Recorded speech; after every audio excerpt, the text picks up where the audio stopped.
can bring us to the other shore. They call Shanti Paramita. Because our practice is momentary, every moment. And when we are not, we all beginners. Even me have been practicing more than 10 years. I'm still beginner. I cannot be present moment every moment. I still forget to be present. So we have to be patient. But every time we remember, we create that moment. Create the moment. And the first thing that can make us happy is our body.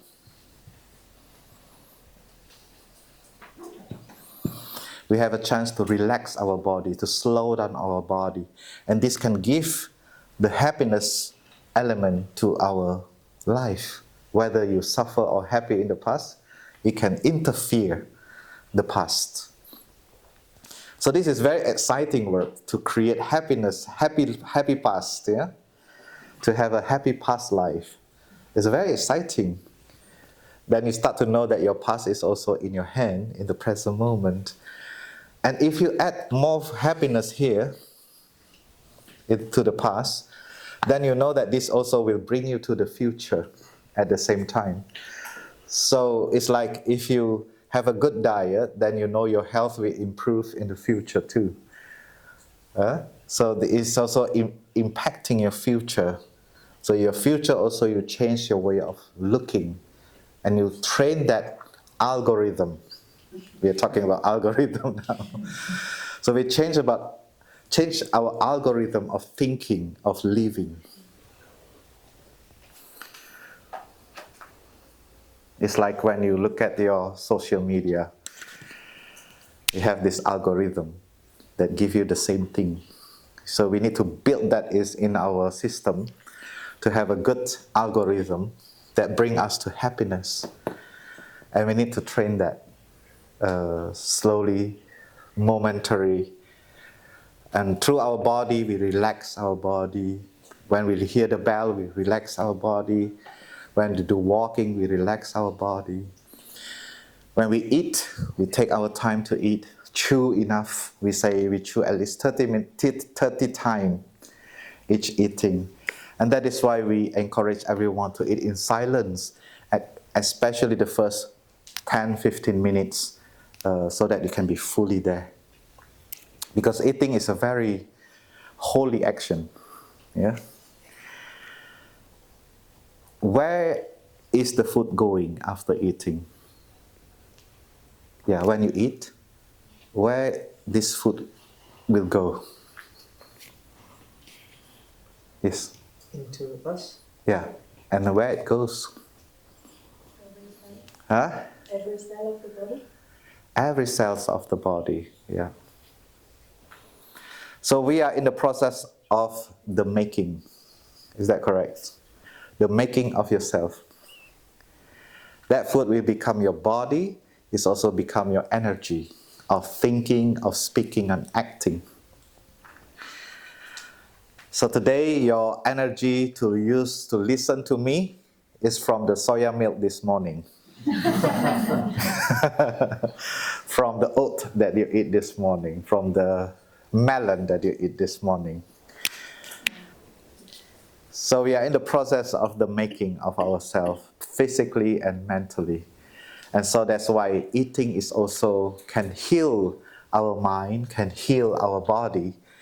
And so this is also the way we eat. We want to eat in a way that make our body happy and our mind happy. So this week we will have a simple diet. But how can we enjoy that? We chew it enough. We eat, we savor the taste. Yeah. The second is to know generating happiness. So this is something that we need to train ourselves during this retreat, and that is nothing more than just be there for yourself. Join the practice, join the collective practice. After this, we will practice walking meditation as a group to generate this relaxation, collective relaxation. The body and the mind into are. When your body is happy, your mind is also happy. When your mind is happy, your body is also happy. So this is the homework that you may try to do, is to write down what is the good condition in the present moment. Yeah. Number 3 is to take care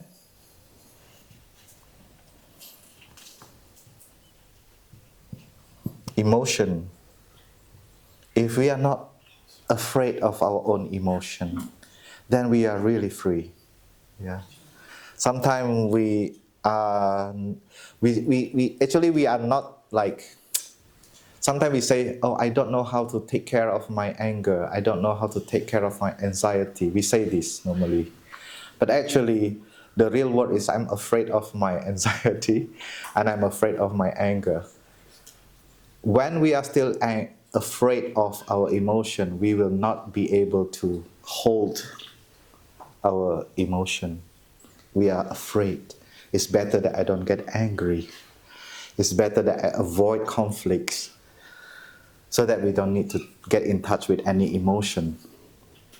But then we know the emotion is coming at any time, at any moment. It does not really have to, you go somewhere. So this will be another topic in our Dharma talk on Monday, I think. Yeah. So we will listen in more detail about this. Number 4 is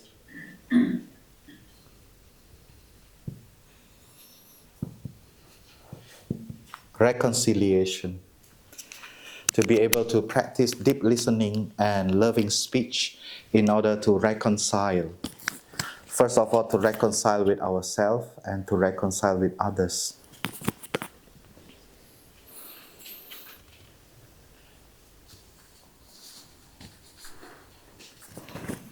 We will listen to one sound of the bell.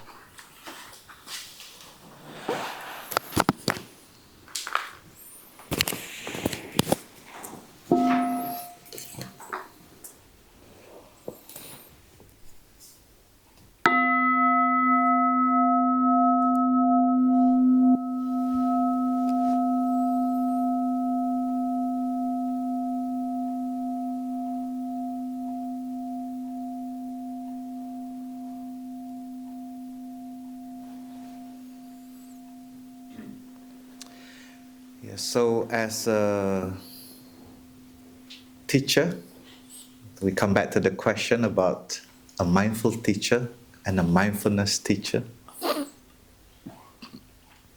I think whether or not you are a mindfulness teacher or another subject, we can be mindful and we can be a mindful teacher.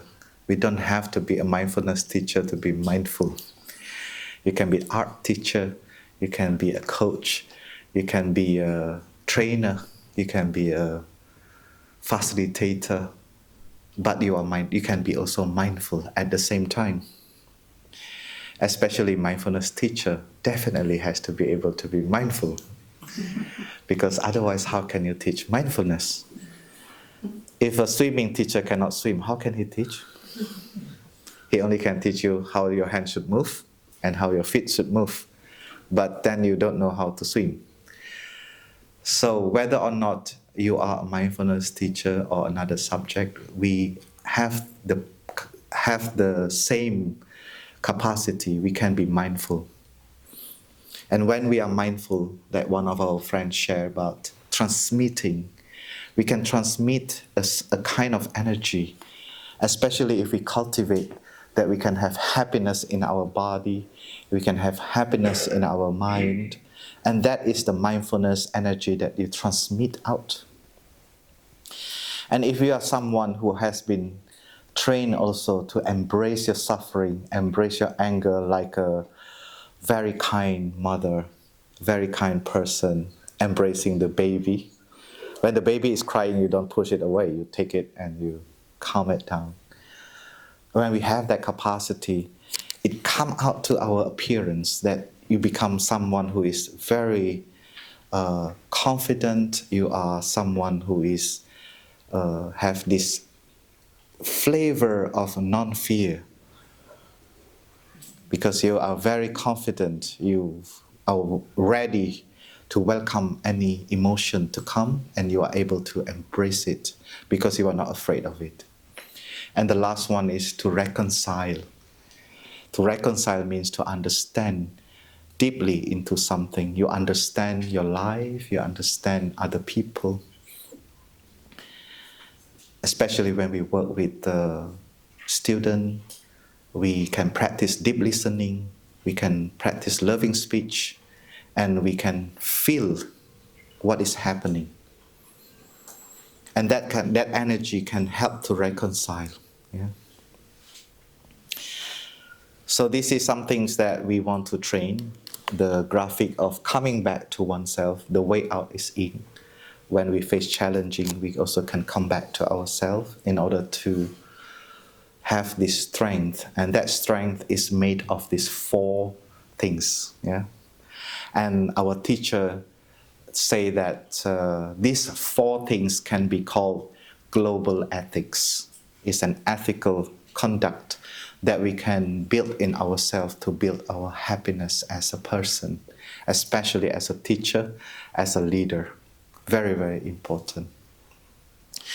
And in the secular world, if you want to teach mindfulness, ethics, we can also teach in 4 stages like this. We can first start to work with the body, or work with the feeling, work with the emotion, and then we work with relationship.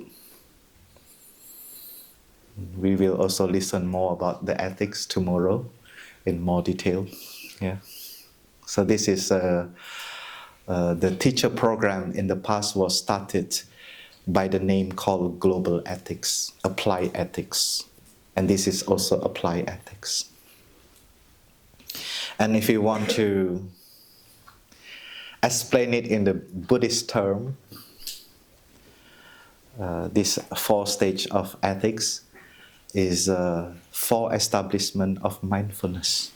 So the first establishment is the body. The second establishment is the feeling. The third establishment is the mental formation. And the 4th establishment is the object of the mind, is the perception. Our relationship is pretty much built on perception.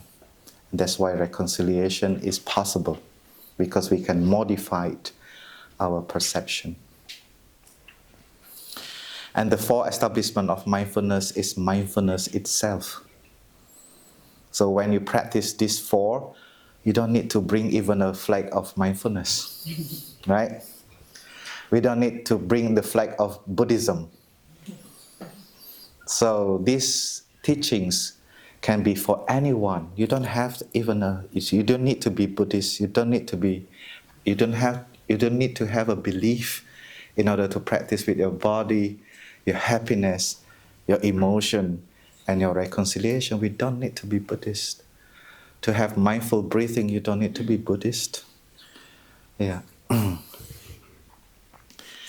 So this is our principle for the global ethics and for the applied ethics in education. First of all, we embody as a teacher so that we can shine this light outside.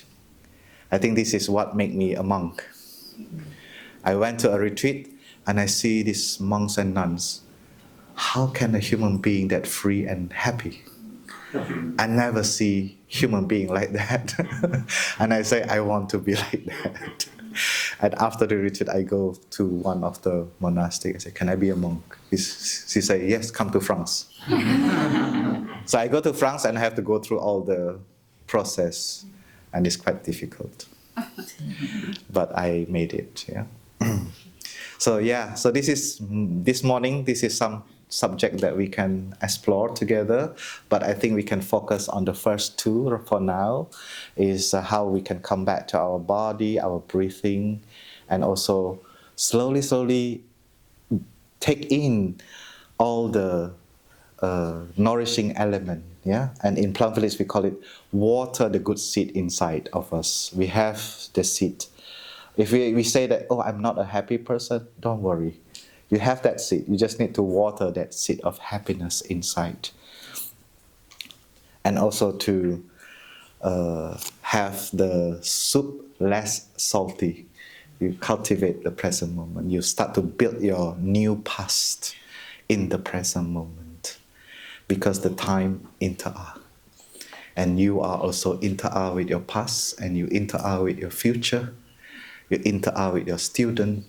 You interact with the education system. You interact with the school, and etc. And this is what we see, that we need the collective effort to bring forward the education into a better place. Some of us are very happy as a teacher, some of us still struggling as a teacher, and that's why we need to come together. And I'm always happy to be in the teachers community, because I was a teacher too, and sometimes I also struggle as a teacher at the past, and now I'm still a teacher, which is a Dharma teacher, and sometimes I still struggle with my teachings. But sometimes I see some teachers, they just like naturally feel so enjoying their teachings. When I meet this teacher, I feel like all my burden disappear. So today in the Dharma sharing, we can share more about this, about the happy teacher, how happy we are in our career. We can share about that, and also we can share also the challenges that we face. But first of all, we focus on our practice of the body and the feeling, collecting our happiness, do some homework writing when we have free time. Yeah, I would like to end here, and we will have a walking meditation at 11:30. So all please be on time. When we listen to the bell, come directly, move to the gathering in front of the meditation hall. Let us listen to the three sounds of the bell.